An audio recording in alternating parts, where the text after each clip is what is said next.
Salut à toutes et à tous, salut la team Show Foot, c'est encore nous. Saison 1, épisode 20. On revient sur la deuxième demi-finale de cette Coupe d'Afrique des Nations. Mon gars, toujours avec moi. Ça va ou quoi?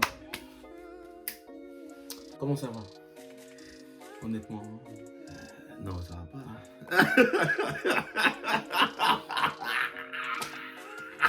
On va revenir sur la deuxième demi-finale de cette Coupe d'Afrique des Nations. Cameroun, Égypte. Le Cameroun qui s'est incliné au tir au but, 3 buts à 1. 3 tirs au but à 1, avec un 0-0 un 0-0 comme ils savent bien le faire ces Égyptiens, au bout du temps réglementaire et de la prolongation. Donc on va essayer de revenir un peu à froid, sur une analyse un peu plus footballistique. On va essayer de mettre les émotions de côté, même si ça va être compliqué, je vous l'assure. Mais bon, 0-0, défaite au tir au but, Cameroun, pays organisateur, une grosse désillusion à domicile, surtout contre un adversaire qu'on connaît par cœur, qui nous donne souvent du fil à retordre. Un résultat vraiment redouté, mais presque attendu, au vu des analyses qu'on a pu faire. Limite, clairement, le Cameroun se jetait dans la gueule du loup. Qu'est-ce que toi, tu as pensé de cette demi-finale Cameroun-Égypte? Cameroun-Égypte, cette demi-finale, tactiquement, elle a été excellente pour les Égyptiens. Donc, ils ont été meilleurs tactiquement, puisque c'est ce qu'il faut dire. Techniquement, au niveau de l'impact, c'était un peu plus compliqué. Mais en tout cas, c'est une équipe qui était vraiment en place, que ce soit sur les transitions ou sur les blocs ou sur les systèmes de jeu. Elle était vraiment, c'était un match qui était vraiment très bien travaillé de la part de Carlos Queiroz et ses hommes. Après, en face au niveau du Cameroun, il y avait un système aussi qui était mis en place. Il était très différent de ceux de d'habitude, où on a un Cameroun qui avait l'habitude pendant ces matchs ou en début de match d'être assez observateur, assez joueur. Et là, tout de suite, on a remarqué une différence, c'est sur l'impact. Il y avait énormément d'impact, c'était très agressif, très intensif au tout début du match. Donc, ce qui porte à croire que voilà, le système était vraiment clair et net, c'était d'harceler continuellement l'équipe égyptienne de manière à pouvoir les faire craquer très rapidement et éviter les prolongations. Bon, on va aller pas à pas, parce qu'il y a beaucoup de choses à dire sur cette rencontre. Déjà au niveau de la composition d'équipe, je pense que l'équipe du Cameroun était attendue, le dispositif aussi était attendu. Au niveau technique et tactique sur ce début de match, je pense qu'il n'y a pas grand chose à dire. Je pense que le Cameroun a eu beaucoup de temps fort, beaucoup de situations sur lesquelles elle devait faire la différence. Et voilà, elle n'a pas su saisir sa chance. Et comme on avait analysé en amont, en préparant cette demi-finale, on savait que sur le plan tactique et sur le plan mental, les Égyptiens étaient très difficiles à atteindre. On a vu déjà depuis le début de cette Coupe d'Afrique des Nations que cette équipe d'Égypte a fait la différence, surtout sur les aspects tactiques et mentaux. Sur les aspects tactiques, pas sur les aspects tactiques de début de match, pas sur des compositions d'équipe et tout, mais vraiment sur des aspects tactiques pendant le match, sur la durée du match et mentalement sur la gestion des émotions, la gestion humaine, gestion des temps forts, des temps faibles. Et on a vu un Cameroun qui malheureusement est tombé dans le piège qu'on avait prédit pour elle. Mais la première question que je vais te poser, c'est déjà au niveau de la gestion des changements, au niveau de la gestion humaine, la gestion de l'effectif. Qu'est-ce que tu as pensé du coaching des deux sélectionneurs? Écoute, je vais commencer par Carlos Queiroz. Il y avait énormément de tension et d'angoisse déjà de son côté, donc on a bien remarqué avec son expulsion. Mais déjà pendant le match, il était très remuant de manière à toujours donner des instructions toujours continuer à donner des instructions à ses joueurs, toujours continuer à les replacer, à donner 2-3 petits mots. Là, on ressentait clairement un manque de sérénité de sa part. Donc, ce qui fait que tout ce qui s'est joué après son expulsion, je pense pas que c'était de son fait. Donc, ça, je pense que ça a été fait par les membres du staff. Mais ça aussi, ça fait peut-être aussi partie de la préparation qu'ils ont dû avoir et tout ça en amont.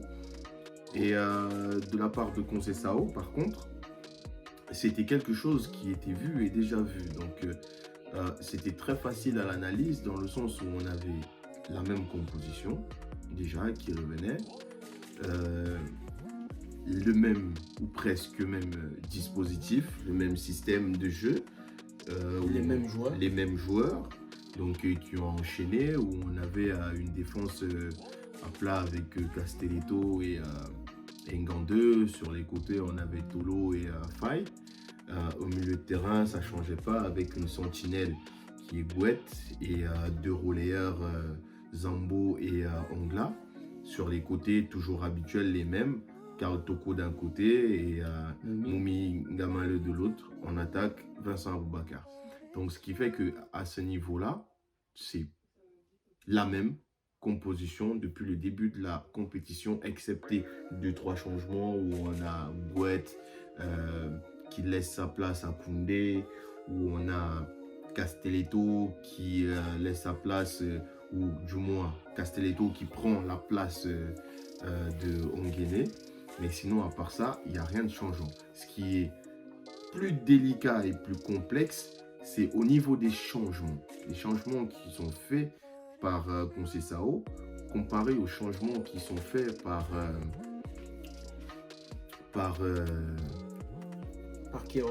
Queiroz, pardon.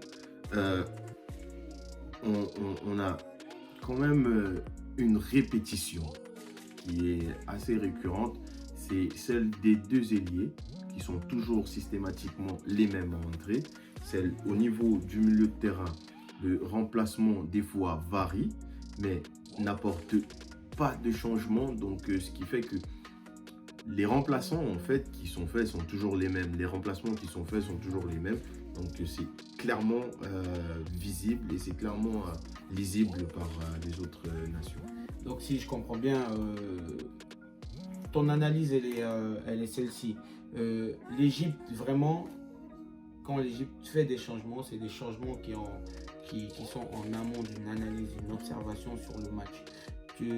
On constate que le Cameroun, les changements du coach du Cameroun ont été vraiment mécaniques, j'ai envie de dire. Ouais. Donc c'est vraiment comme si c'était un ordinateur qui appuyait sur une fonction à tel moment du match.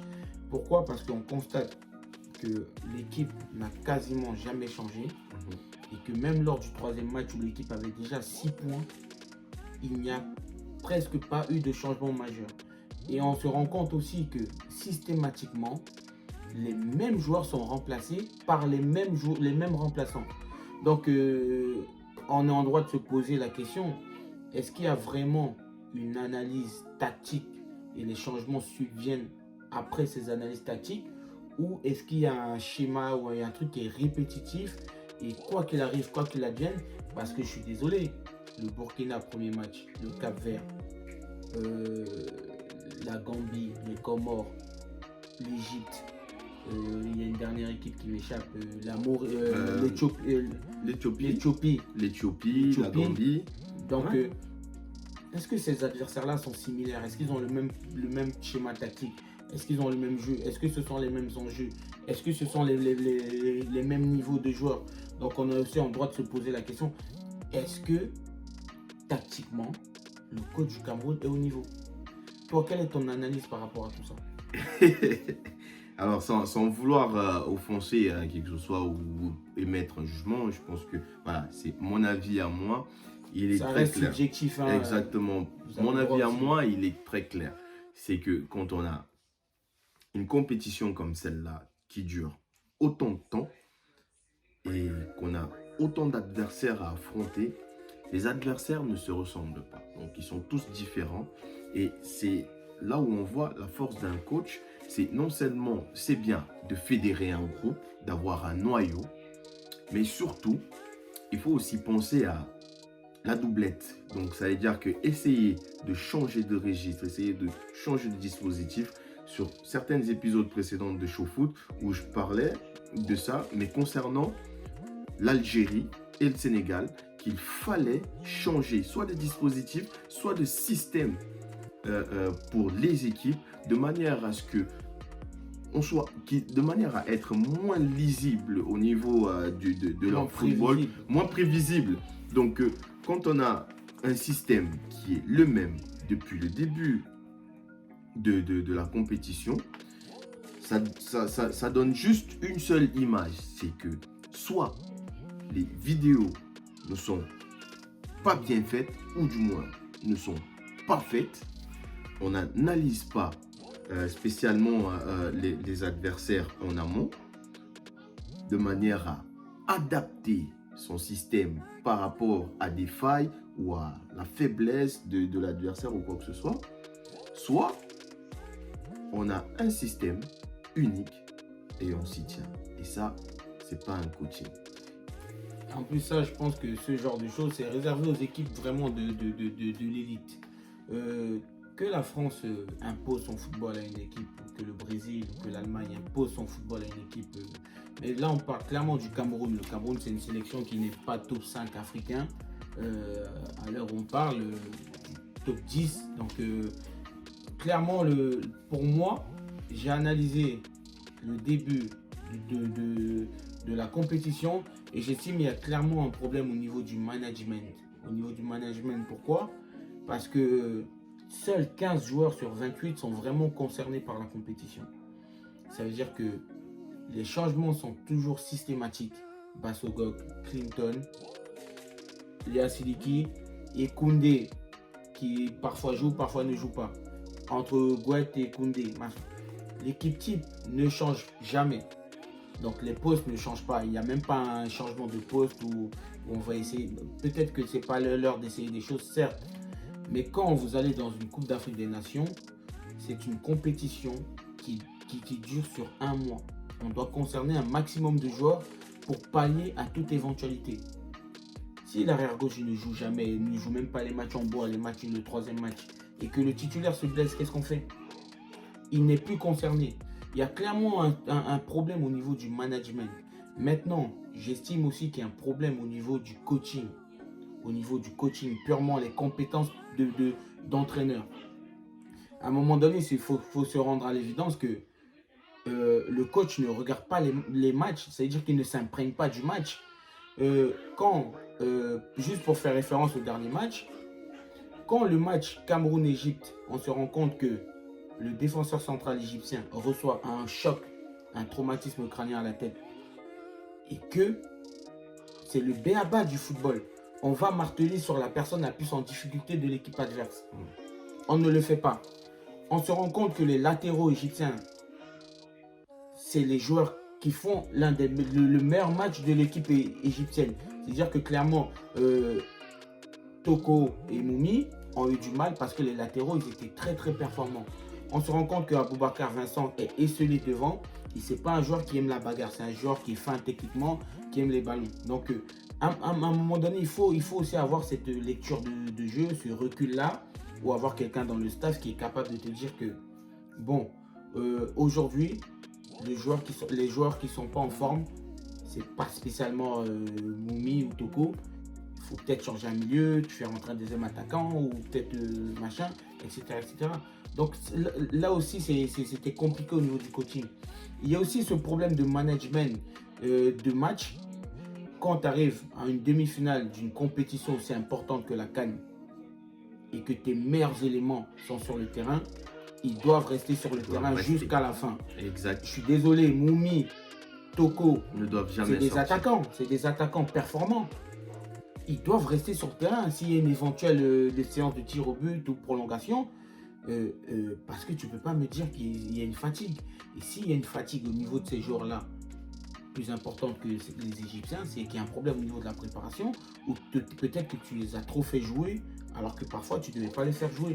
Donc tous ces problèmes-là, c'est un ensemble de choses qui font en sorte que on analyse cette défaite avec du recul, certes, mais ça nous embête un peu parce que simple amateur de football, simple aficionados du football, on a Exact. réussi à identifier ce genre de facteurs, De facteurs, ouais, de failles, ouais.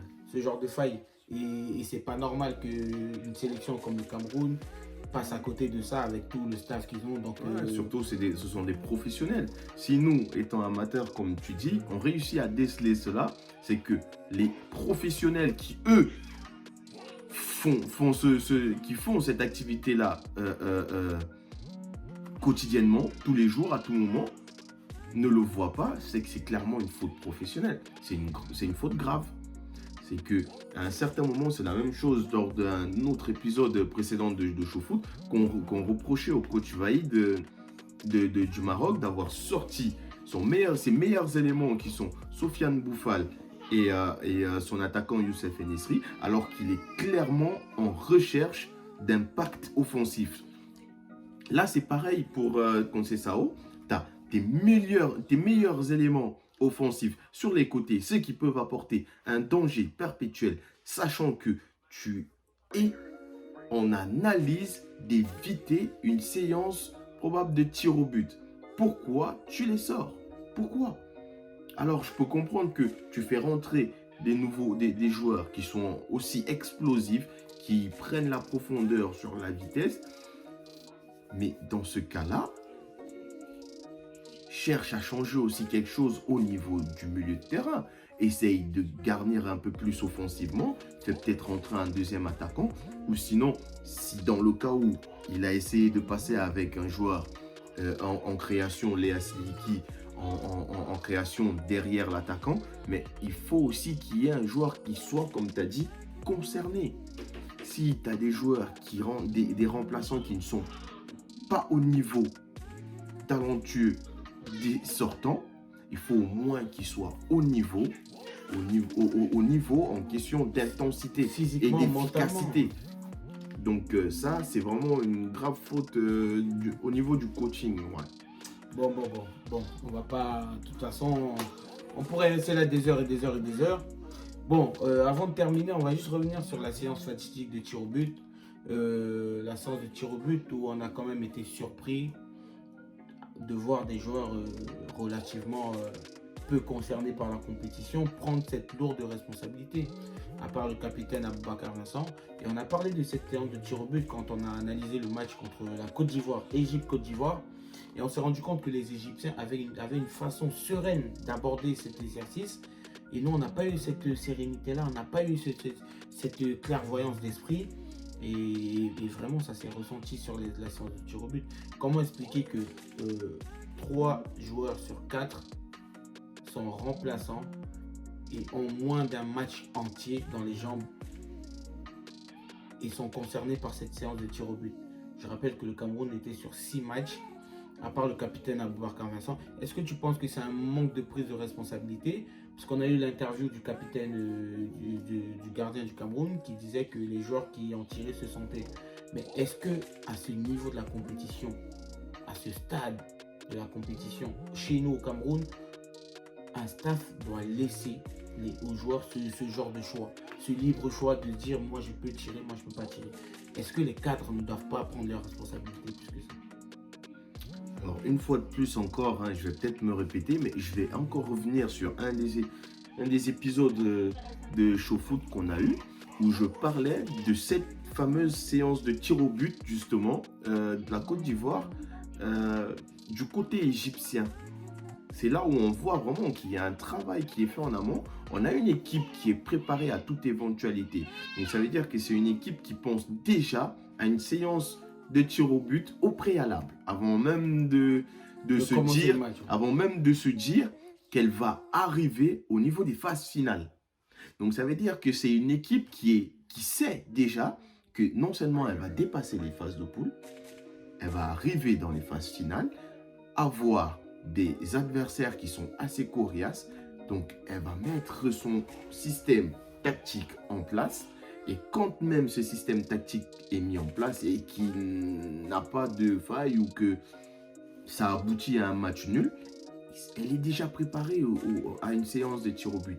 Les joueurs égyptiens, quand ils tirent leur penalty, ça se qu'ils en voit ont tiré 100. qu'ils en ont tiré déjà un maximum. Ils se sont entraînés pendant de longues heures pour ce genre d'exercice. Et ça, c'est encore rien, parce que ce qui est encore plus clivant, c'est sur le choix des tireurs. On n'a pas un groupe qui se désigne, comme quoi un coach qui dit bon, qui se sent. On remarque systématiquement à chaque fois, c'est Mohamed Salah qui, lui, va vers les joueurs. Ça, c'est un détail, je ne sais pas si les gens l'ont remarqué, mais à chaque séance de tir au but, c'est lui qui choisit. Et j'avais une phrase que je disais qui était toute faite, c'est qu'on remarquait carrément un chef de guerre qui choisissait ses lieutenants.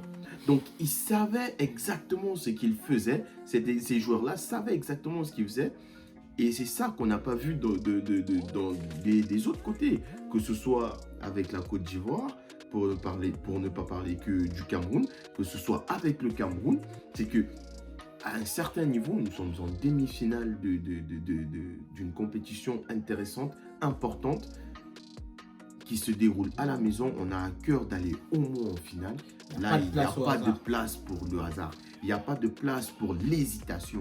Ce sont les joueurs majeurs, les joueurs importants, les joueurs cadres qui prennent les choses en main de manière à affirmer leur autorité, mais surtout leur implication au sein du groupe.